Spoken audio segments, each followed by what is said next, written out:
Hey everyone, it's Mike. Before we start the episode, I have a cool question to ask. Do you own a brewery? Do your customers love trivia as much as I do? Well, then you better listen up. Because Geeks Who Drink weekly trivia nights are the cornerstone of event programming for over 650 breweries and bars nationwide. Geeks Who Drink trivia is consistently fun and low-effort way to build a community of regulars because we all need our norms, cliffs, and all that, but we want to bring more people in as well. So you can even turn that slow weeknight into the busiest night of the week. So get started with this exclusive offer for my Taproom listeners and get your first quiz night free. Go to geekswhodrink.com/taproom and enter promo code Taproom. That's geekswhodrink.com/taproom, promo code Taproom. And now, on to the episode.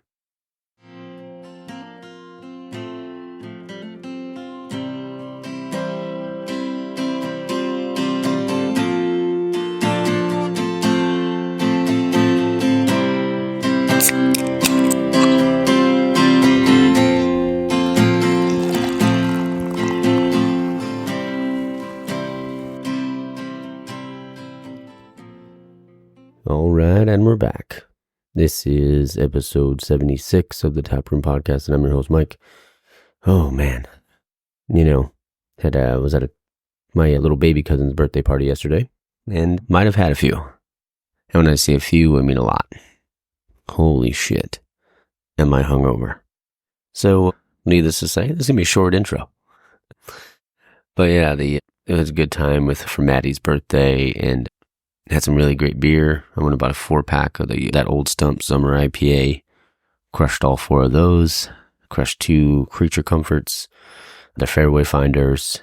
I crushed a Hazy, and might have shotgunned a bunch of beer. I don't know how many, but I did. It was a pretty wild night, eh? Yeah, I don't really have any headlines. Oh, Packers signed Jordan Love. I know Tua got paid. I don't know, quite a few people are getting paid right now. So I was like, man, at least they locked up Jordan Love for a few more years. Did do a couple polls this week. Actually, I did one poll, and then I did the questions of the week. The poll for this week was to keg stand or not to keg stand. And 290 people voted to keg stand. 170 people voted no keg stands. I've always been a keg stand guy myself. Might have done quite a few, but it was a good, those are the old days. Haven't done a keg stand in forever. But yeah, I always used to love do the 1-arm keg stand because obviously there's a 2-arm, somebody holds it for you. I would always do the Superman and do that myself. And the Geeks Who Drink question of the week was, what state has the second most craft breweries in America? And 320 people voted Colorado. And honestly, I thought it would have been Colorado. But this is also stats from 2023. I'm sorry, 2022, because that was the latest stats I could find on Google. But Pennsylvania was had the second most breweries. Then I believe it was New York, Colorado, Washington. But it was fairly close. So that could have changed. So it could be Colorado now. Let's see. Only 100 people selected Pennsylvania, 70 people selected New York, 60 people selected Washington, and 320 people selected Colorado. And then the next question was, when was the iPod Touch first released? Answers were 2006, 2007, 2008. When in order there, the answer was 2007. 230 people said 2006, 210 people said 2007, and 2008, only 70 people. I think this is the first time that both questions, the majority of the answers were wrong. But then again, it could be a technicality because Colorado could have more breweries now. So we'll have to get the stats, from last year and see if we can get those numbers. But yeah, this episode is the episode with Chris Williams. Probably should have mentioned that a while ago. Like I said, I'm hungover, but this is Chris Williams, the competition director for GABF and also World Beer Cup. It was a really cool conversation and really insightful and learning how that whole process, goes. And it was really cool. But then also after that portion of the meeting, because it'll be about 30 30 to 35 minutes with Chris. And then I was able to talk to David Hurtado from Bone Shack BBQ.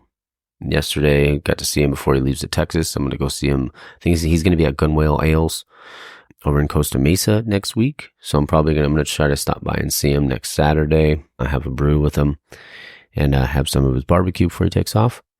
But yeah, just a really good dude, really good barbecuer. So yeah, that's about a 13, 14 minute portion of it. So stay tuned for that after the interview with Chris. And yeah, so we'll jump right into the interview. Cheers, Tap Fam. Enjoy.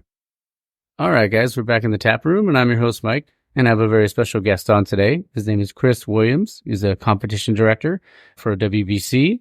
How's it going? Good. How you doing? I'm doing well, thank you. Thanks for coming on. I know we've been kind of emailing back and forth, so I'm glad we got to make this happen. Yeah, for sure. Well, thanks for having me. Of course, man. And I saw you had a beer. What are you drinking? Wait, I just pulled from what we have on tap here. It's a New Zealand Pils from Obi Ridge Brewing in Estes Park. So just sort of up in the mountains in Colorado. Oh, I love that. Anything New Zealand, just sign me up. Yep. So what are you drinking today? So I have right now, it's this one that I've had in my fridge for a bit, but I've been kind of saving it. It's a watermelon blonde from Hamilton out in Rancho. So I had that one. I was debating between that one and a porter, but the porter's like 9.5. So I was like, maybe I should just maybe have something a little lighter to start. Well, yeah, go ahead. I don't know what it's like there right now. It's pretty warm in Colorado too, but good choice. Oh yeah, it's been pretty warm out here. It's like, not too warm, but like in the mid 80s. So not too bad, but still, pretty warm. Cool. Man, so cheers, man. Cool. Yeah, cheers. So one thing I always love to ask everybody is, like, how did you get started? Obviously, being the competition director, but like your craft beer journey in general, how did that all start for you? Sure, yeah. I mean, it's wild. I mean, the first thing I did right out of college, actually, I worked for the Brewers Association as an intern in like their advertising and sponsorship department. And that kind of kicked it off. I was a little into craft beer when I was in college and stuff, and then kind of getting into the really, not even really recognizing that whole craft beer world that was out there. And that was like in 2009, but kind of just delving into that was like, man, I really want to do this. And so from there, I got more involved and interested in like the AHA, the home brewing side, and then was really interested in kind of working with our member breweries and stuff, and just kind of kicked it off. And honestly, I've been here ever since. So I never thought I'd be at one place for so long, but I've been with the Brewers Association for 15 years. So it's been a great ride. That's awesome. And like when you got into craft beer, like, so have you always been in Boulder? Because that's where you're located, right? I grew up in Colorado. I went to school in Boulder and, really was just looking for jobs out of college and just found this listed on found the internship listed on the university webpage of job postings and things. Oh, wow.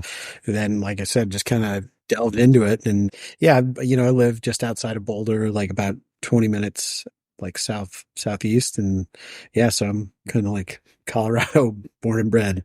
That's cool, man. I mean, because it's crazy how you hear somebody's story and it's like, you could think that everybody's kind of destination is the same, but obviously the journey's different. But for you, I mean, that's, just finding something like that. So were you into craft beer in college as well? Or was it just like you were just looking for a job? A little bit. I mean, I can't say that I was like this major enthusiast at that point in time. I was, at the time I turned 21, I was kind of looking for like different beers out there to say like, oh, I'm going to try this thing.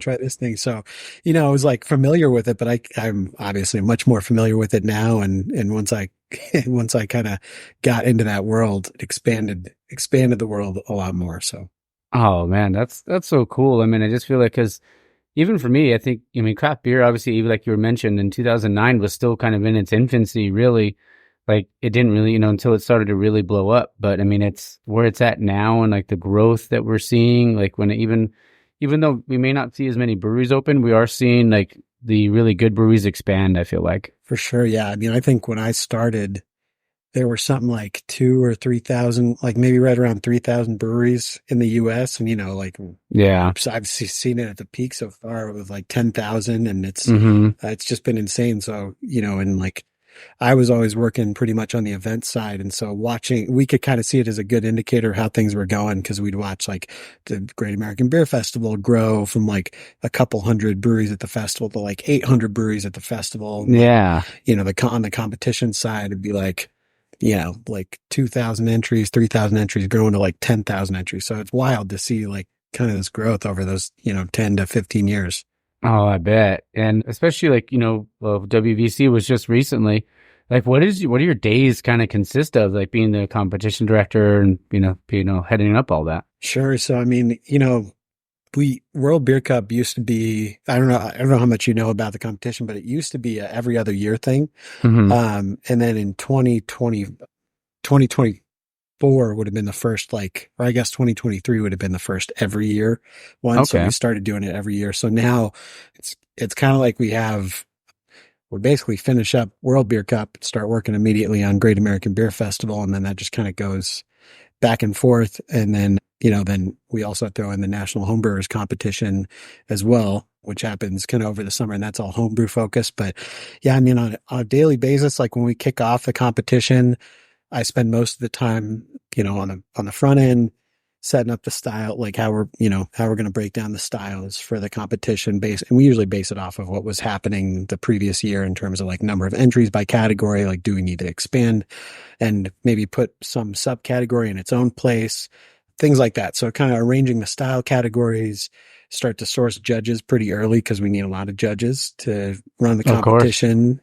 So start pretty early on judge invitations. And then once the beers register, like today, for instance, we opened up Great American Beer Festival registration. So as the beers start coming in and we know how many beers we're going to have, then and we line up judges and everything, it comes to like scheduling out, like how are we going to judge all these beers? Like, when's everything going to get judged? Who's going to be at the table? It's just a lot of like, fitting puzzle pieces together because, certain judges can't judge certain categories because like they have a beer in it, or maybe they're allergic to the style, or maybe they just really don't like the style. They're not a good judge for it. So it's kind of just, putting all those pieces together and then getting a lot of like operational things in place, like what do we need to run this, like, material wise and all those things. So yeah, it definitely keeps us busy doing this stuff. That's awesome. That sounds like I've always wanted to go. I mean, so maybe one day I'll have to either go to GABF or I'll have to go to WBC, but it just seems like such a fun time. And obviously, like, I know there's, obviously you guys take care of like the judges and stuff like that, because I mean, you can only have so many beers before you start feeling it, right? So what's that like for the judges? Yeah. So usually, the typical way we run the competitions, and this has been steady for, quite a while. So it's a method that works, but we have, their days they're usually divided up into 2 sessions of judging. And those sessions are about like 3 to 4 hours each. And within each of those 3 to 4 hour stretches, they each have 3 flights of beer. Okay. So, and those flights will be anywhere from like, each judge will have anywhere from 9 to 12 beers in front of them. And they usually take about an hour or so to get through those beers. So they'll do individual evaluations of those beers, kind of write down what they think, what they perceive in the beer, how it stacks up. And then they'll kind of open up to the table and talk with their fellow judges about how they feel about those beers, see if everybody's on the same page, and then decide what's going forward. So remember, when they're doing those samples, those are only 2-ounce samples, and they may not even drink that whole thing. They're tasting it just enough to kind of like get the overall sensory impression, aroma, look at the beer, all that stuff. So that's kind of what it consists of. And, you're right. We have to be careful when scheduling judges too. We try and be really mindful. I try and be really mindful when building out the competition that we're not sitting one judge down with 3 flights of beer that are all like imperial stouts. Oh, yeah. You got double IPA, imperial stouts, and barrel aged stuff, because it'll just crush their palates, and it'll also like knock them out. So, we try and be really mindful of how we're scheduling so that we're balancing sort of people keeping their wits about them, also not losing their palate. So they get into the second flight and they really don't know what they're tasting because their palate's just shot from something big. So, like we keep IPAs at the end of the day. Okay. Barrel aged stuff, usually high ABV stuff, we usually try and push towards the end of the day. Awesome. That's so cool. And it's cool to get that kind of insight, because I've always been curious about it, like just about what, like, everything entails for, obviously for you, for, the other people involved and the judges and stuff like that. So it's always been like kind of fascinating to me about all that stuff. Did you have a favorite, or do you have like your favorite style of beer that you enjoy the most? Oh, I'm like all over the board. It really just kind of depends on the situation and the Okay. setting that I'm in, I feel like, time of year it varies. You start getting into fall and the winter, I'll start going like on the maltier side, a little bit on the bigger side, but always a fan. It just kind of depends. Am I in like a hoppy mood or am I in a malty mood? I certainly love like a great IPA. I usually like them to be nice and clean, and that kind of goes for like any beer. I kind of like them a little bit on the drier side and, just like a clean profile. So that's, but it's really all over the board. If I want something different or something special, I usually go for like some of the Belgian styles, like a double or triple or something like that. But really, it's kind of like, it sounds interesting at the time. Oh yeah, for sure. I'm with you because every year I get a couple buddies together and we have something called Stoutsgiving because it's getting kind of colder. You want to have something like that. But I also love I love my West Coast. I love like lagers, pilsners, all that sort of stuff. But even doubles, triples when I can kind of get into it. Double IPAs. But man, if it's done right, I mean, I'll drink anything. Yep, I know. I'm the same way. Good beer is a good beer. So I just love appreciating like a good one when you have it. So. Oh, for sure. And I've always felt like, even with the craft beer community, because some people say, well, I'm not a beer person, but I always feel like there is a beer for everyone out there. It's just a matter of finding it. Yep. I would agree 100% with that. Did you ever get into the brewing side? A little bit. It's been a while now. I have 2 small kids at home and I would say that like, I would love to get back into home brewing, but it's been a while. I think I went through like a heavy duty period when my wife and I got married. We had like a pretty big wedding. And so we just brewed beer like on repeat week after week to just make enough to give away to people at our wedding.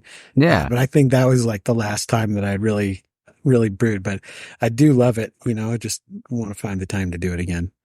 Oh, of course. Did you have a favorite style you used to like to brew when you had the time to? I would always try and pick that. I think the first one I brewed was just like a straight up IPA and just to try and like get my bearings, the first time I tried to brew. Sure. And then we were having fun. Like when we were brewing that beer for our wedding, we were doing a Belgian wit beer and we added like a little weird stuff. Like I made threw in like a touch of lavender or something like that and tried to make it a little crazy, but yeah, I don't know. It's all over the board. I think if I were to brew now, because it's funny, I think I have a different appreciation now for like stuff that I like and appreciate how brewers do it.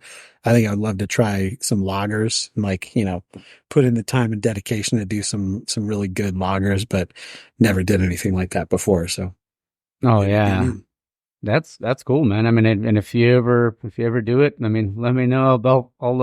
We may have to ship something and I'll pay for the shipping. Sure. I don't know. I got to taste it first, make sure it's worth it. Oh, I'm sure it would be.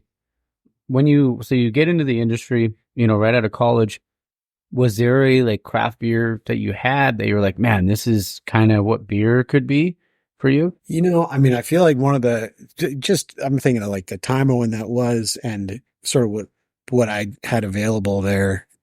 One of the obvious ones that was like a standout, like Sierra Nevada Pale Ale was one of those ones that was like, whoa, this is different. But then kind of going further on that line up here, Boulder Beer had a beer that looked wild. It was hazed and infused. And it was just like this. It was like a very hoppy IPA. And it was, I think I remember having that and, like a wild label. It was bottles back then, not cans. And it was like, whoa, this is very different like that. And I think Dale's Pale Ale were some of the bigger ones that were like, this is crazy, like I like this. So those were some fun ones to try out back then. And, I think, as I mentioned, like once I kind of got into this realm, it was like, I was just kind of, let me try everything. Let's see what there is. I want to try all these different things that people are making. So. Oh, for sure. It's like at that point, you're like a kid in a candy store because you're like, you probably have all these different options to go after. So, yeah, and it's just fun to look for stuff. And, like when I had started, the staff here, we were starting to get into like doing BJCP, like the beer judge certification program training. And like Cicerone had just started in like its infancy. So we were kind of doing all that stuff. So we would collectively go out and find all these different styles to kind of like study with these things. And it was kind of like eye opening to see all these different things and really, start learning about all these different styles, which I think that honestly, I feel like that plays a big part in why I like the competition so much, just because it's cool to know of all the different styles and like have a decent understanding of what those are. And just like, I think it's a cool appreciation of like tradition in beer, but it's also a cool appreciation of like innovation and like new stuff, that's going on. So it's fun to, I think that's like the fun side of it. Oh, for sure. I bet. I mean, and honestly, like, that's one of the reasons why, I mean, and I say it ad nauseum, so I'm sure my listeners are probably like, come on, dude, cut it out already. But like, the craft beer community to me is like unlike any other community out there. Like, whether it's like, because there's the big competition, but you still like, everybody still wants each other to succeed for the most part, And to me, it's like that. What other industries like that? For sure. Yep. I'd agree totally. I mean, that's one of my favorite things about it too, is it's like everybody's competing, but everybody's so excited to see like their friend win, and they're just ready to try again next time and like cheer that other person on. So yeah, it's definitely the cool part of the industry. Oh, definitely. And I always love to ask too, because especially like, from being from a different state and being over in Boulder, like I know like Colorado Springs is like a hotbed for like craft breweries. I know there's a ton out there. I've been to a few out to like Red Leg and Pikes Peak and a few other ones. In Boulder, are there any like ones that you like frequent like often when you obviously with the kids? I know it can be a little tough, but Yeah, sure. I mean, Boulder's got a great scene. I think it was like 15 something breweries in Boulder. Nice. And honestly, outside of Boulder and into like, you get into some of the suburbs between Denver and Boulder, and like Denver's got a great beer scene. Yeah. Colorado, I feel like we're really lucky. It's very similar to like California and stuff. I think there's a lot of breweries and a lot of cool stuff. And, I mean, Boulder, I think more recently a really cool one is Wild Provisions up here, which is related to another brewery, Four Noses in Colorado. And they do cool stuff. They do like dark Czech lagers, and then also a lot of like wild and barrel aged and sour stuff too. But I mean, their Czech lagers are awesome. So they make some really cool stuff there. But yeah, I mean, I think, the fact that I don't know if it's totally based on this, but the fact that the Brewers Association is based in Colorado definitely I think fosters some good brewery community here too as well. But we have a great local state guild that I think just does a lot to help out those brewers. So we've got a really good beer scene pretty much all throughout the sort of like Denver Metro and Rocky Mountain corridor. And that's awesome. So like, I know World Beer Cup started in the 90s. So when did GABF start? GABF was back in the 80s. Oh, wow. Gosh, I want to say it's 80. Let's say it's 86. I hope I'm not wrong on that. But yeah, like mid 80s. I should have known that before. Oh, you're good. On this thing. But yeah, the 80s. Yeah, but so I think we did our 30th back in 2015, 2016. So yeah, it's been around for quite a while.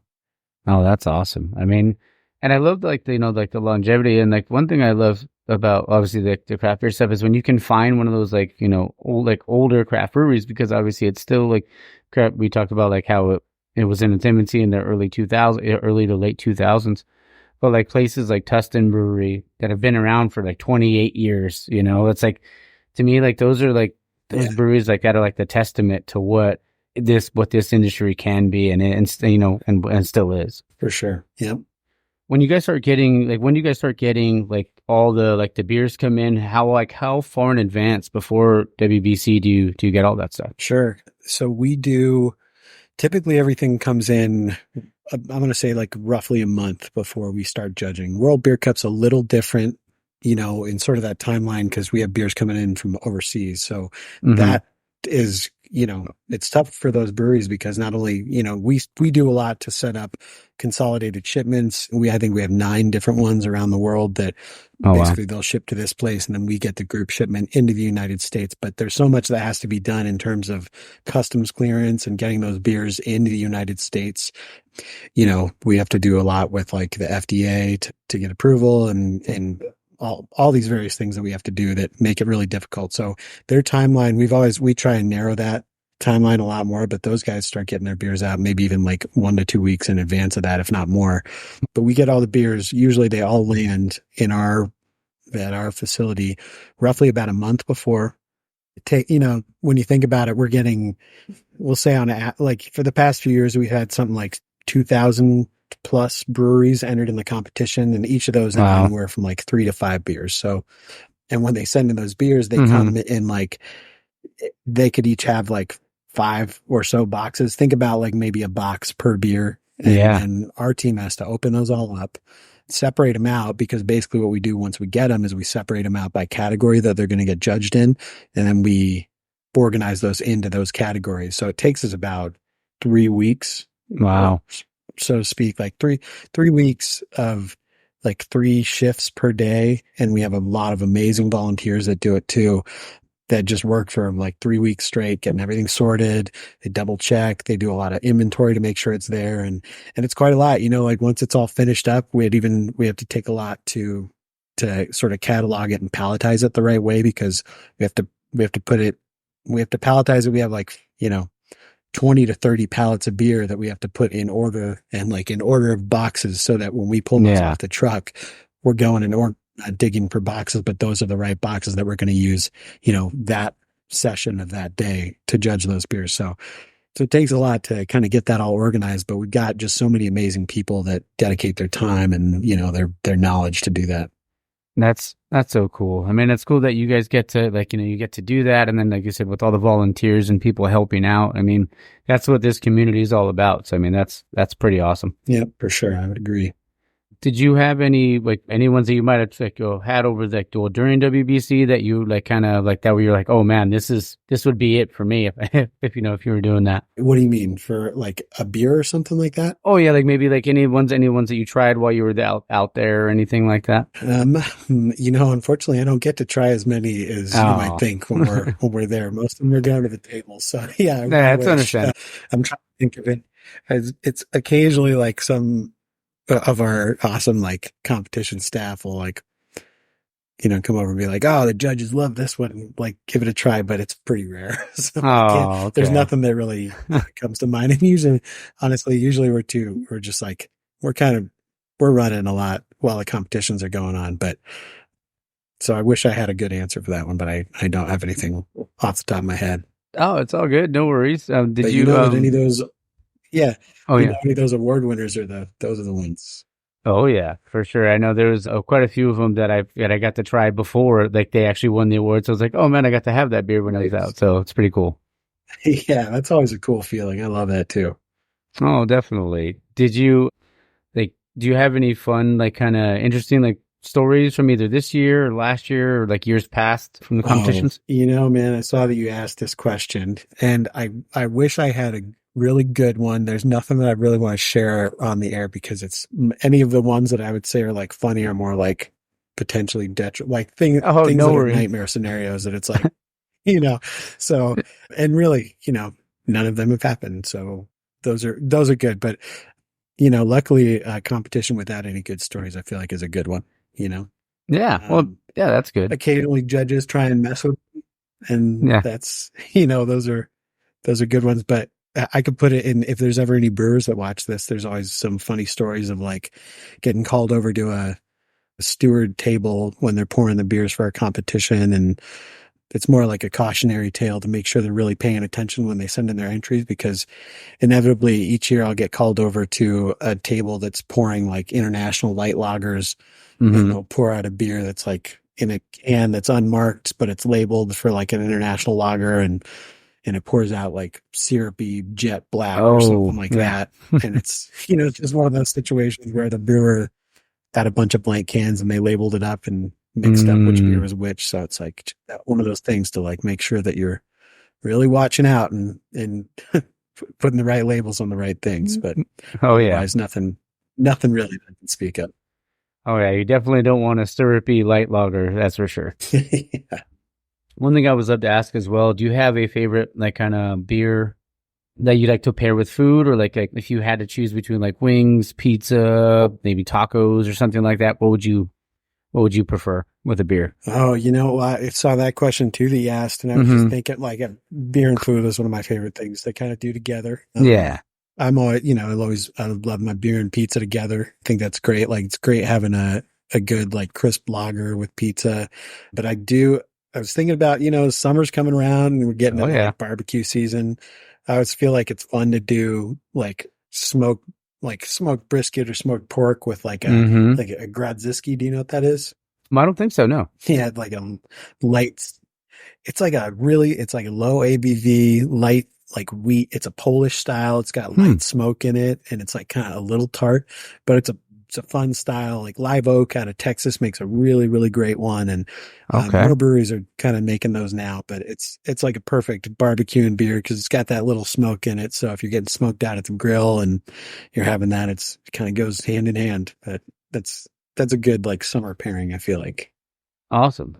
And I was one thing I was like to ask, because it's not putting you on the spot, but like, do you have a favorite, like a desert island beer? Ooh, I do. I don't know if, and I actually don't think they make it anymore, but one of my just standard go-tos out here, I think one of my, a brewery I really appreciate and like pretty much most of the beers that they do is Odell Brewing Company out of Fort Collins, Colorado. And their 5-barrel pale ale was one of my favorite beers, like forever. Oh. It was one of their big production brands, and I don't think they make it anymore in production, but they do make it at one of their tap houses in Denver. And that's a great beer. Just excellent, just solid, balanced pale ale. Is a really good one. Awesome. For Boulder, like, 'cause I know we mentioned, like, like you said, there's about 15 breweries. Do you, like, what are, like, if somebody was going to go out to Boulder and like just maybe get off the beaten path and maybe hit a couple breweries, where should they go? Yeah, I think that Wild Provisions one for sure. That's a great choice. I always love, it's kind of like I'd say it's definitely it's a Boulder identity for sure. There's like a brew pub collective up here called the Mountain Sun Brewery. So Mountain Sun has got 2 locations. Okay. And they got always a big lineup of beer. They always have like an annual stout month they do. It's a fun place to go for lunch. It's like, I don't know.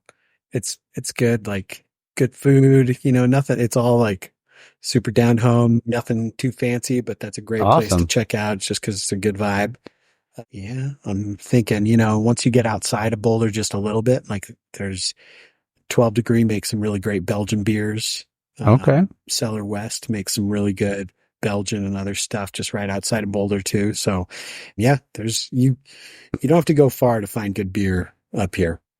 I know we've talked a little bit about the craft beer industry, like about what we love. Like, if you were going to give some advice to somebody about, either becoming a brewer or starting a brewery or anything like that, or if they wanted to get into the competition side, like what kind of advice would you give them? Yeah. I mean, in the beer industry is, as many know, it's a little tough these days. So I would say, you want to make sure that you have to love what you do, because it's a tough place to be right now. It's tough work. It's hard work. It's a lot of hard work, but you got to make sure you're good at what you do, because you have to make sure that the beer stands on its own and that people want to come after that beer. And then I would also say that you want to make sure, this is maybe the less attractive piece to a lot of people, but you want to make sure you have a good business plan or a good business partner. Cause it's not, sometimes it's not just enough for just the beer to speak for itself right now. So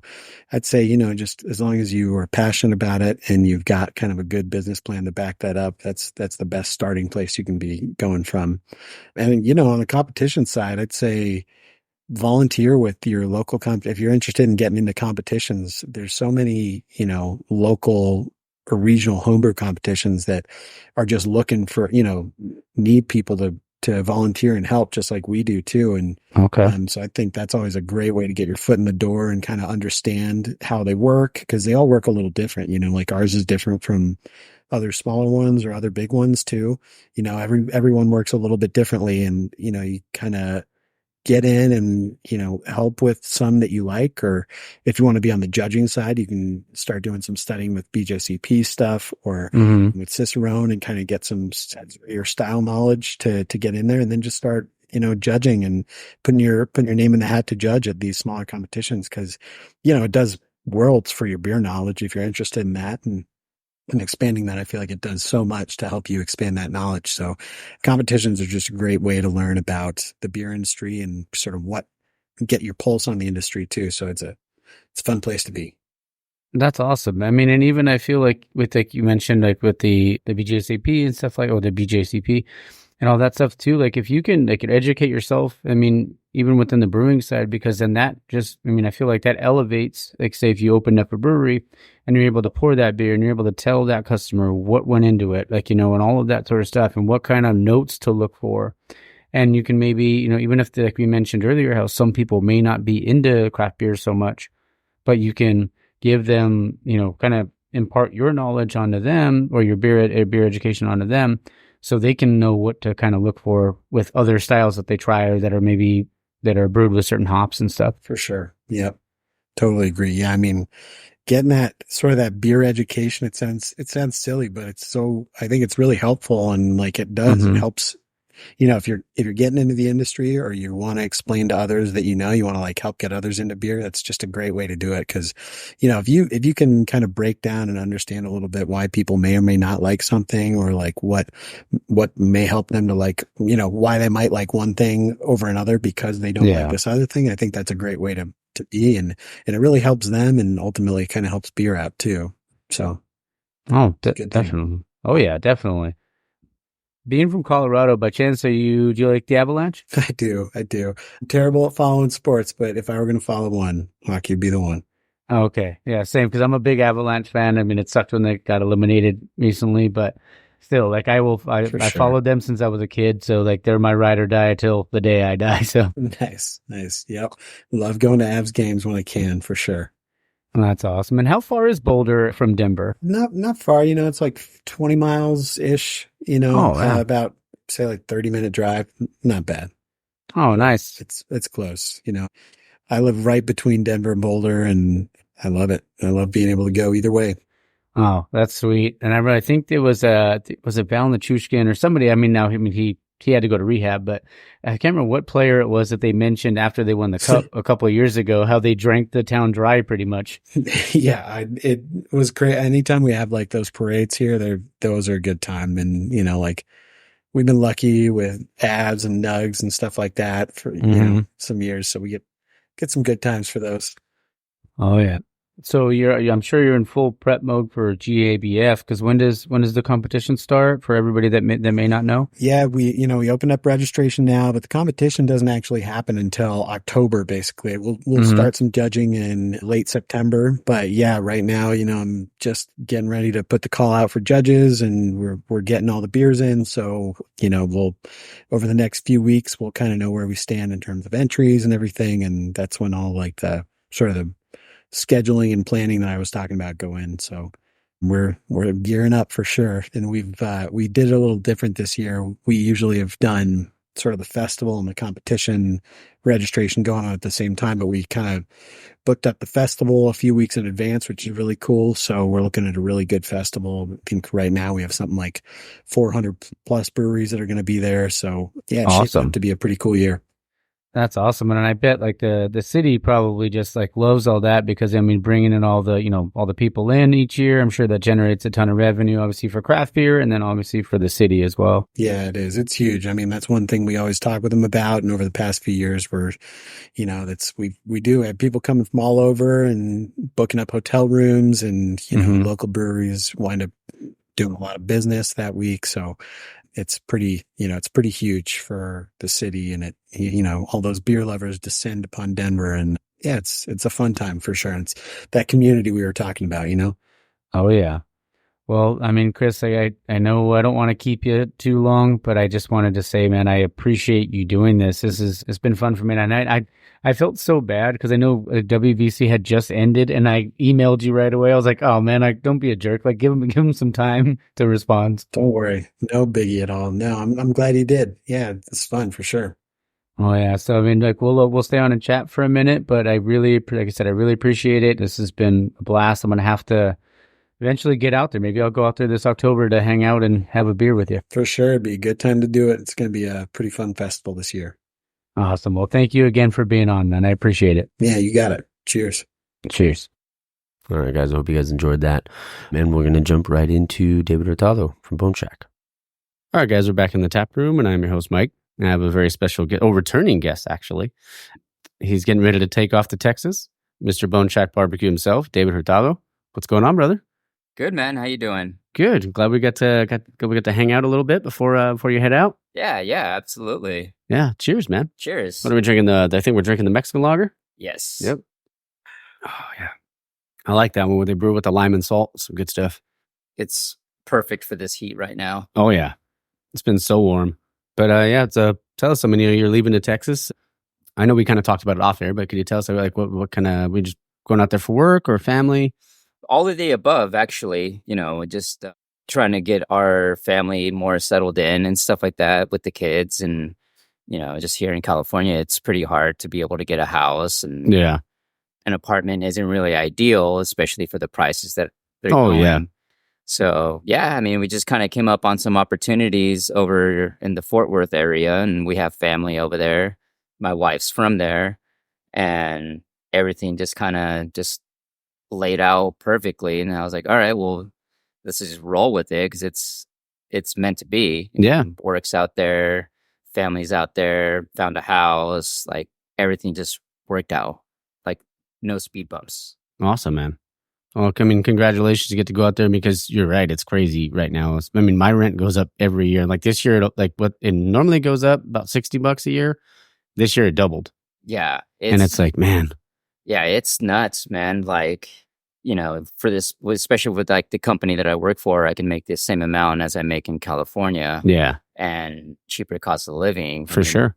We're renting a house, and one of the house that we found, it was a 3-bedroom, 2-car garage, like central AC, just right outside of downtown and stuff like that. And it's like $1,700 a month, man. I'm like, dude, like you can't beat it. Yeah. Can't beat that. Oh man. But that's exciting, man. It's cool. And obviously Bone Shack's going to keep going. What are your plans? Yeah. So my plans are to really make Bone Shack grow. I mean, I've been kind of growing the past 4 years, and I'm finally at the point where I don't want to be doing pop-ups. I want to be a brick and mortar. Mm-hmm. And more so, I want to be a destination spot. I want people to hear about me from different states. Yeah. And just fly to one area just to try Bone Shack BBQ. Exactly. Love it. And I mean, for the people that maybe are new listeners that haven't gotten back to to that, because you were on episode 22, so it was over 50 episodes ago. Yeah. Yeah, you were my first ever pop-up that I did. So yeah, that's true. So awesome. But tell like the listeners about your menu and like what you specialize in and stuff like that. I specialize in really just kind of just bringing back the old school barbecue. I'm taking Carolina style cooking methods to where I'm cooking everything direct heat and just serving up, platters of food just the way like how it used to be. I mean, everything's market style. You get your meats by the half pound or by the pound. Yeah.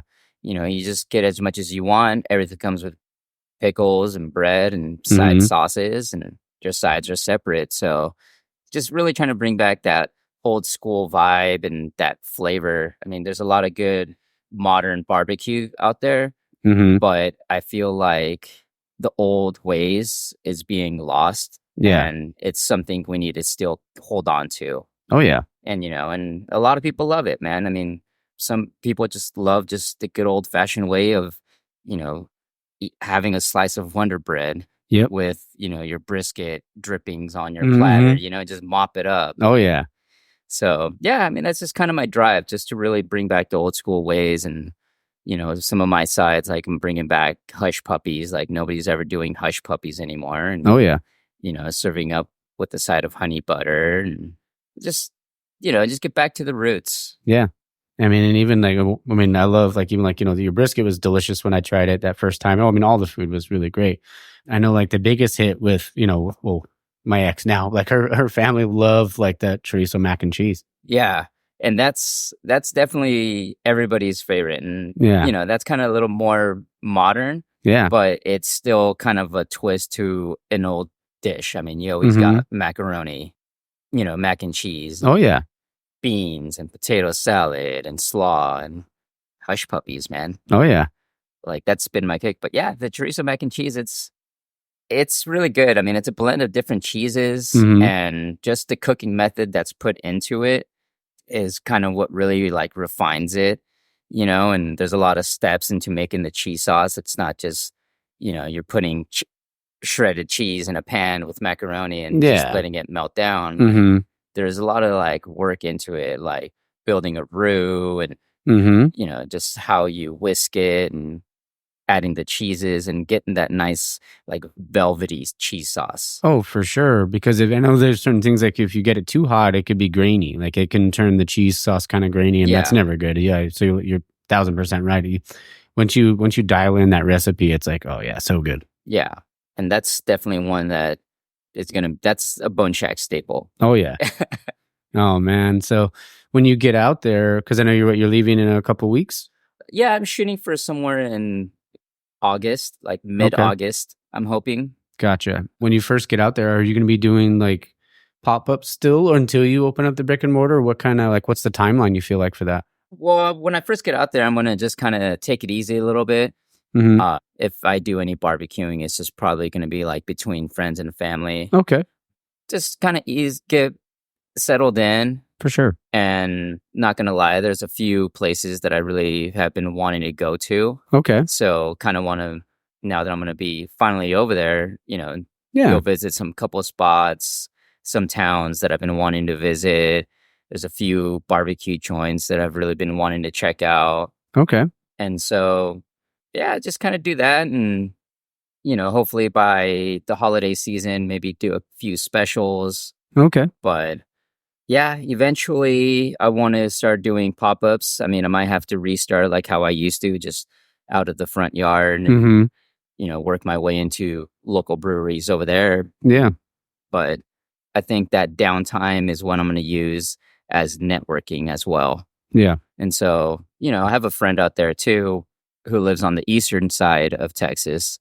And so he's another barbecue guy. And we grew up since middle school. And, he's bringing the whole hog game and stuff like that. So that's awesome. Yeah. And I mean, a while back, I want to say about 2 years ago, here at Noble, Tacos El Gringo and we did a collab. Okay. And we cooked a whole hog over here. Yeah. Well, wow. That friend who lives over in Texas happened to be visiting. Oh, nice. And came and joined and stuff like that. So it was really cool. It was really cool, not just to see him, but to be able to like share that experience with them. And yeah, now I'm going to go over on his turf and be like, all right, man, let's do it. Let's load up both of our pits with pigs, Oh, for sure. That's cool. I mean, especially you get that collaboration. You get to be with your buddy. Like you said, you've known him since middle school, and like that's freaking awesome. Yeah. Yeah. And it's cool though, like you said, like you have some family out there now. You have friends out there. You're not just going out there, with that not knowing anybody.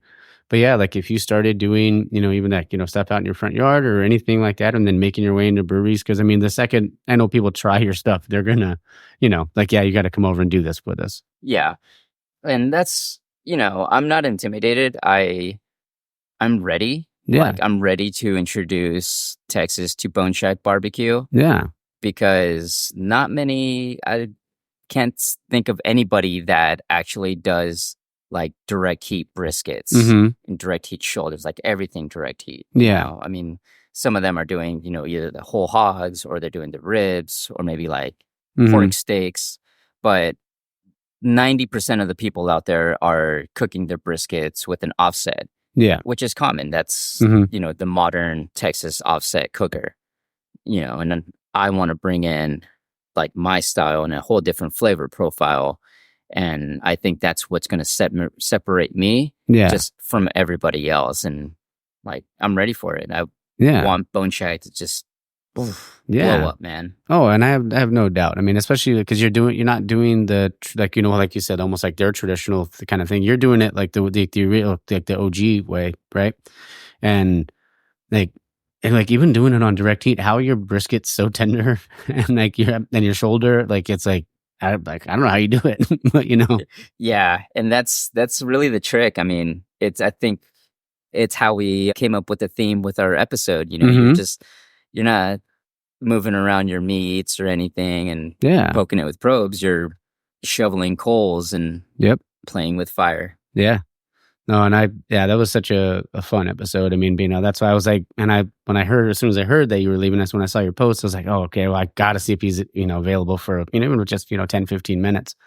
being able to sit down with you and, say bye to you. And, hopefully, hey, once you get your brick and mortar, man, I'll be there. I'll fly out there. Yeah, man. I mean, I really hope that when I have a brick and mortar, I have people out here from California coming out and, share a story like, man, I remember when you used to be like at Noble. I remember when you used to be at Suavecito Pomade, and it's like, dude, like, I want that. I want people to just have a destination spot. Oh, for sure. And especially those people that have been along with you with the journey, Yeah. I had to quench my thirst there a little bit. It's never too early for a beer, right? No. Yeah. Well, in Texas, it's 2 hours ahead, so it's perfect time. Oh, yeah. It's noon there. Oh, man. But no, that's so cool. And I'm so excited for you. I mean, there's no doubt in my mind that you're going to show them your way and everyone's going to freaking love it. Yeah. No, I'm stoked. I'm really excited. Yeah. Is there anything that you think maybe like when you get there that you might want to be like, you know what, I want to, something you've always wanted to try to do, like maybe like another style of meat or anything like that you've been thinking about? I can't really think of anything. I know there's been like desserts that I've been wanting to do. Okay. But that's something that's going to have to take in place once there's an actual like brick and mortar. Yeah. For now, I think I really just want to just showcase just the meats. Oh, yeah. I mean, that's what it's all about. It's all about the meats. For sure. The sides are, they're great. They're amazing. Well, they accentuate the, what you're bringing them in for the meat. Yeah, absolutely. And so, yeah, I mean, I'm going to keep doing what I'm doing, just making the sausages that I make. And no, the sausages are freaking good too. Thank you. It's like everything's good, but man, like, I know, like I said, I'm just really excited for you. I mean, it's sad to see you go, but glad that you're going to be able to, do something, do something better and, be able to, have your own place and stuff like that. Or I mean, like, your own house, your own brick and mortar, stuff like that. So that's really cool. Thank you. Yeah. I mean, it's a bittersweet, being a native here from California. It really sucks that I have to make the choice to leave. Yeah. But at the same time, I got to look at the brighter side. It's like, it's going to benefit, the family and it's going to benefit the business, really. For sure. Well, man, like, I said, I just wanted to have you on for a few minutes and talk to you. And I'm just glad that we got to make it happen. I'm super excited for you. So this is your last event, right?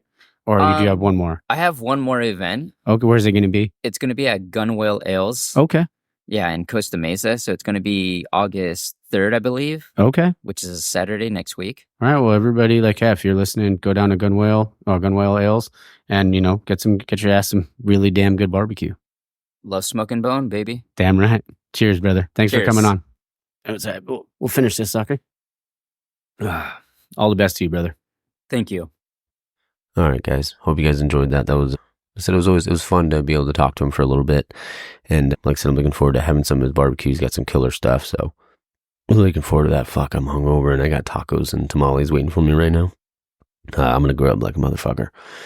What do we got coming up? So next week is the Sorry We're Drunk. The following week, oh man, why can't I think at the moment? I can't think. I think it'll be Asylum. I'm going to have to check that because I recorded with Asylum the other day. Also, I am recording with Tyler from Shadow Grove on Tuesday. We're just going to do a remote one because we're both really busy and it's tough to to work out a schedule, but I'm really excited to talk to her. The following weekend on Saturday, I'm going to be recording with Dario over at Burning Daylight. So excited for that as well. Even Danny and Jared hit me up the other day. They want to do like a collab episode, so we might be doing something there. We'll have to figure out some dates. But yeah, this episode's going to be on the shorter side considering the last couple have been pretty long. But like I said, I hope you guys enjoy it and stay tuned for the next couple weeks, okay? All right. Cheers, Stat Fam. And I was going to say, if you're at a kid's party, don't get too hammered. But fuck it, whatever. Shit happens. Cheers.